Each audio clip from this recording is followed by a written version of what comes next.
Maximum 15 lang po tayo sa Skydeck natin. You are given 15 minutes po to take pictures.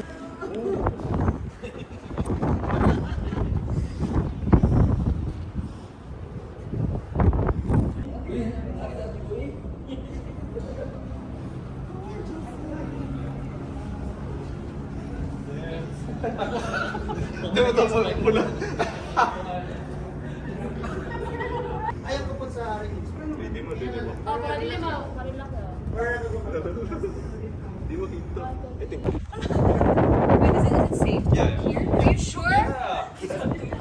Sir, can you introduce to us this newest feature here in U-Star? Okay, mabuhay. So, I am Joseph. I'll explain po. For each glass panel po, this glass panel can only withstand per person po. Ito sa weight of 480 kilograms. And for your assurance, it has 3-inch thick, so don't worry po.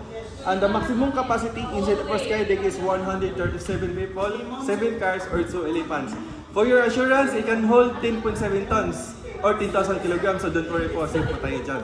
Okay, for your safety purposes lang po, we only allow minimum of 10, maximum 15 lang po tayo sa Skydeck natin. You are given po 15 minutes sa Skydeck natin to take pictures and videos po.